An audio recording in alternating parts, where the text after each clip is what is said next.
तो दोस्तों कैसे हैं आप सब। आई होप आपकी प्रिपरेशन अच्छी चल रही है। और यार we have come down to the final week. अब सिर्फ 7 दिन बचे हैं, 6 दिन के हो 7 दिन को। तो यार अब प्रॉब्लम ये आती है कि लास्ट के 7 दिन में आप लोग होने लगते हो परेशान कि भाई क्या करें क्या पढ़ें, 7 दिन बचे हैं, एनजाइटी, दोस्त ये बोल रहा है, भाई ये बोल रहा है, यूट्यूब पे ये बोल रहे हैं। हाँ, हम भी यूट्यूब पे ही देख रहे हैं आप मेरे को। बट ये सब चीज़ें चलती रहती हैं। मैंने एक और वीडियो इससे पहले बनाई थी, लास्ट 1 मंथ में क्या करें, वो भी बहुत इंपॉर्टेंट थी।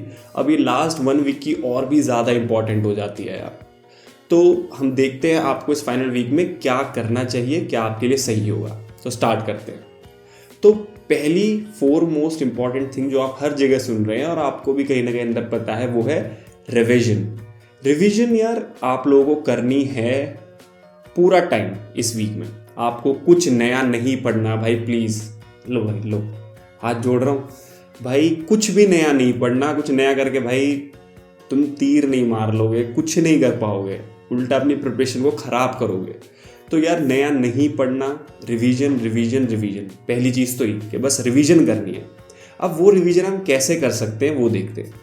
तो सबसे इंपॉर्टेंट है प्रायोरिटी क्या होगी आपकी रिवीजन की। कि यार देखो सिलेबस तो बहुत बड़ा है, मतलब जो चीज़ें गिवन है वो इतनी ज़्यादा है कि आप 2-3 साल भी पढ़ोगे तो कभी ख़त्म नहीं होगा। करंट अफेयर्स कभी ख़त्म होंगे क्या? नहीं, आपका कोई कुछ ख़त्म नहीं होगा। डेली नए ऐड ऑन होते रहती है चीज़ें जीके में। तो इसीलिए प्रायोरिटी बहुत ज़रूरी है कि क्या आपको स्टार्ट करना है रिवीजन करना और क्या किससे एंड करना है। तो मेरे हिसाब से आपकी प्रायोरिटी लिस्ट होनी चाहिए according to the trend, according to क्या सबसे ज़्यादा इजी आता है, क्या मोर डूएबल है, उसके अकॉर्डिंग सबसे पहली चीज़ करनी चाहिए आपको current affairs. Second in your priority list should be your science, वो भी स्टार्टिंग विद बायोलॉजी।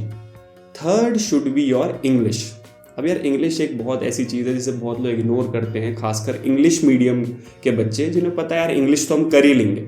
बट यार इंग्लिश में अगर आप मिनिमम 60 मार्क्स नहीं लाए ना, तो आपका क्लियर करना एग्ज़ाम बहुत मुश्किल हो जाएगा। और काफ़ी बार वो प्रॉब्लम हो जाती है, मेरे साथ भी हुई थी पहले CDS में।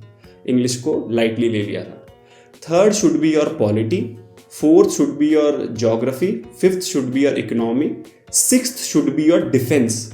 अब डिफेंस से हर साल आपके इन एग्ज़ाम्स में डिफेंस एक बहुत ही ब्रॉड पर्सपेक्टिव है, बट उसके अंदर आपकी जो लेटेस्ट करंट न्यूज़ में चीज़ें चल रही हैं, चाहे वो आपकी डिफेंस एक्सरसाइजेज हों, चाहे कोई नया डिफेंस इक्विपमेंट आया हो, इनमें से 1-2 क्वेश्चन आ ही जाते हैं। पढ़ने को कम है और उसका आपको रिवॉर्ड अच्छा मिल रहा है, इसीलिए मैंने एंड में डिफेंस को भी रखा है। बाकी यार ये चीज़ें तो आपको करनी ही करनी है। मैथ्स आप अपनी हिसाब से कर सकते हैं, क्योंकि किसी को मैथ्स में सिर्फ मिनिमम मार्क्स लाने हैं, कोई ज़्यादा मार्क्स ला सकता है। बट ये जो मैंने प्रायोरिटी लिस्ट बताई है, आपको एग्ज़ाम क्लियर करने के लिए ये तो करना ही पड़ेगा। इसीलिए मेरे हिसाब से ये प्रायोरिटी लिस्ट होनी चाहिए। बाकी आप अपना देख सकते हैं, हर किसी के लिए थोड़ा इसमें चेंज हो सकता है। नेक्स्ट चीज़ जो हम बात करेंगे यार, कि आपको जो ये इंपॉर्टेंट चीज़ें हैं इस पूरी प्रायोरिटी लिस्ट और आपके सिलेबस में, वो अगेन एंड अगेन अपनी आंखों के सामने से जल्दी जल्दी निकालनी है। रिवीजन का मतलब ये नहीं कि आप अटके पड़े हो बस एक चीज़ में, नहीं भाई। हमारा ब्रेन बहुत स्ट्रांग है। अगर आप ढंग से एक चीज़ को बार बार इस हफ्ते में अपनी आंखों के सामने से निकालोगे, तो जब एग्ज़ाम में देखोगे तो फर्स्ट इंसाइट जो आपकी होगी वो बिल्कुल ठीक होगी कि हाँ यार मुझे तो लग रहा है ये आंसर है, क्योंकि वो चीज़ बार बार आपकी आंखों के सामने से गई है। तो ये भी एक बहुत इंपॉर्टेंट एस्पेक्ट होता है आपकी रिविजन का, कि सिर्फ रटना नहीं है कि यार ये मुझे तो याद नहीं हो रहा। बच्चे नहीं हो आप, उसको आंखों से बार बार निकालो इंपॉर्टेंट चीज़ों को, मतलब अगेन एंड अगेन रीड करो। ठीक है। नेक्स्ट चीज़ जो हम बात करेंगे यार, वो है आपका मेक शॉर्ट नोट्स। यार ये बहुत इंपॉर्टेंट है। आपकी मैंने 1 मंथ की वीडियो में भी बोला था और इसमें भी बोल रहा हूँ कि जो चीज़ आपको लग रहा है यार ये याद करने की याद नहीं हो रही, आंखों के सामने से बार बार निकलनी चाहिए। शॉर्ट नोट्स लगाओ, जहाँ भी पढ़ते हो वहाँ लगा दो, या फिर एक नोट पैड बनाओ छोटा शॉर्ट नोट्स का और उसको उसमें लिखो और उसकी बार बार उसे रीड करो।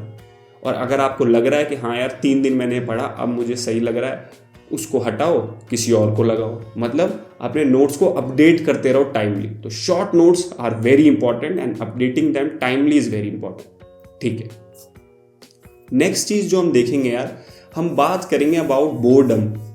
यार जब ऑब्वियसली आप प्रेप कर रहे हो, उसके अंदर आपको बोर हो गया बहुत ज़्यादा, आपको नई चीज़ें करने का मन करेगा, आपको मन करेगा यहाँ चले जाऊँ वहाँ चले जाऊँ, बट आपको इस चीज़ को एक्सेप्ट करना है कि बोर्डम होगा और आपको उस चीज़ से भी लड़ना है आपकी पढ़ाई के साथ साथ।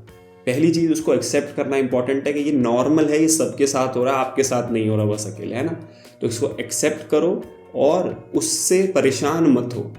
क्या करना है आपको, नई चीज़ तो बिल्कुल नहीं करनी, क्योंकि आपका फिर ब्रेन वहीं पे ध्यान रहेगा, नए फ्रेंड से मिल रहे हैं, है ना, और नई एक्टिविटी कर रहे हैं, नहीं, दिमाग वहीं रहेगा फिर। ये चीज़ें तो बिल्कुल नहीं करनी। जो आपका रेगुलर हॉबीज़ हैं उन्हें कर सकते हैं। रेगुलरली आप कभी कभी मान लो कुछ खेलते हैं, कोई क्रिकेट खेलता है, कोई वॉलीबॉल खेलता है, वो खेल सकते हैं। नई चीज़ में इन्वॉल्व अभी नहीं होना। और एक लास्ट वीक में तो भाई वो मेरे भाई तुषार, सौरभ, राम जो भी है और भी लोग, मत होना भाई इन्वॉल्व, ठीक है। ठीक है, नेक्स्ट चीज़ यार हम बात करेंगे कि भाई ज़्यादा एडवाइजेस नहीं सुननी लोगों की। Don't listen to too much advices. मतलब ये दोस्त ये बोल रहा है, पड़ोसी ये बोल रहा है, एक भैया है वो IMA में भी गए वो बोल रहे हैं। भाई लास्ट वीक में अपना प्लान चेंज करने से कोई मतलब नहीं है, कोई फ़र्क नहीं पड़ेगा, आपकी प्रिपरेशन पूरी डामाडोल हो जाएगी, ख़राब हो जाएगी। Stick to the plan, stick to your plan जो अब तक आप करते आए हो। CDS कोई बहुत बड़ा एग्जाम नहीं है भाई, इसे क्लियर करने के बहुत तरीके हैं, सब अलग अलग तरीके यूज़ करते हैं। आपका अलग होगा बट इसका मतलब ये नहीं कि उससे क्लियर नहीं होगा। तो अभी तक जो करते आए हो उसी पे स्टिक रहो और कुछ नया करने की ज़रूरत नहीं है बहुत ज़्यादा। और जिसका पहले से सुनते आए हो, मान लो आप मेरी वीडियोस देख रहे हो पहले से या किसी और की देख रहे हो, उन्हीं की एडवाइजेस को ऐड ऑन करते जाओ। किसी आप बहुत नई चीज़ें मत सुनो भाई please. Restrict your ability to not ability, मतलब हाँ, रिस्ट्रिक्ट योर दिस इनसाइट कि हाँ भाई यहाँ जाना है, वहाँ जाना है, ये भी सुनना है, वो भी सुनना है। नहीं, यूट्यूब तो कम ही चलाओ, पढ़ाई के लिए चलाओ ज़्यादातर, है ना। और ये वीडियो देख रहे हो तो ये तो देखो है, यू आर लकी ये वीडियो दिख गई तो ठीक है, जस्ट किडिंग। अगर ये वीडियो भी डिस्ट्रैक्ट करिए मत देखो, प्लीज़ मत देखो, ठीक है। नेक्स्ट क्या है भाई, एक बहुत अच्छी चीज़ है कि अगर आप डेली रिवीजन टेबल बनाओगे, मतलब डेली उठो एक टेबल बनाओगे, आज मुझे ये रिवाइज करना है, और साथ में टिक बॉक्स बनाओ, और जब वो रिवाइज कर लो टिक कर दो, टिक कर दो, टिक कर दो, टिक कर दो। उससे क्या है कि आपका एक पूरे दिन का भी प्लान रहेगा, क्योंकि दिन में भी आपको एंजाइटी होने लगती है, दोपहर में होने लगी यार वो रह गया, यार वो रह गया, यार नहीं। एक बार सुबह उठ के टाइम दे दो, 15-20 मिनट प्लान बनाओ और उसी प्लान को स्टिक करो। डेली का रिवीजन टेबल और टिक करो, टॉपिक्स लिख दो उसमें सब्जेक्ट वाइज और टिक करो। जो मैंने प्रायोरिटी टॉपिक्स बताए हैं, अगर आप इसे फॉलो करते हो तो बहुत बढ़िया है। इसी के हिसाब से रिवीजन टेबल बनाओ, पहले इनके टॉपिक्स को ख़त्म करो डेली, और जल्दी जल्दी रिवाइज करना है। अब हमें रिवीजन फ्रीक्वेंसी बढ़ानी है, पहले की तरह नहीं आंखों के सामने से चीज़ें जल्दी जल्दी निकालनी। तो नेक्स्ट, तो ये था हमारा रिवीजन टेबल के बारे में। तो last but not the least चीज़ ये है कि भाई अब प्रैक्टिस आपको मॉक नहीं लगाने। मैं तो यही कहूँगा, मॉक मत लगाओ, अब PYQ मॉक्स लगाओ, है ना। मॉक लगाने हैं तो PYQ मॉक्स, क्योंकि मॉक्स ज़्यादातर क्या होते हैं, या तो बहुत ही टफ होंगे या कभी बहुत ईजी होंगे। हाँ, वो आपकी नॉर्मल प्रिपरेशन के टाइम में अच्छे रहते हैं कि आपको किसी भी सिनेरियो के लिए रेडी कर रहे हैं, बट लास्ट वीक के अंदर आपको सिर्फ PYQ मॉक्स लगाने हैं भाई, क्योंकि आपको वही क्वेश्चन दिखने चाहिए जिनके आने की चांसेस हैं, पेपर जैसा बनेगा, तो वही आपको करना है, PYQ मॉक्स।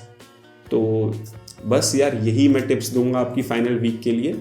Stick to your plan, revision, short notes, चीज़ों को जल्दी जल्दी आंखों के सामने से निकालो, नई चीज़ों में मत पढ़ो, बोर्डम वगैरह इन सबसे कोप अप करो, एंजाइटी वगैरह नॉर्मल है, सबके साथ होता है, ठीक है।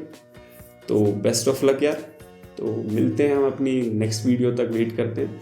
बहुत सारी अच्छी वीडियोस मैं ला रहा हूँ, अगर आपको कुछ मेरा काम अच्छा लग रहा है तो उन्हें देखिए, हेल्पफुल बहुत है। और मुझे बताइए कमेंट्स वगैरह में कैसा आपको लगता है और क्या और आपको चाहिए, ठीक है दोस्तों। Best of luck.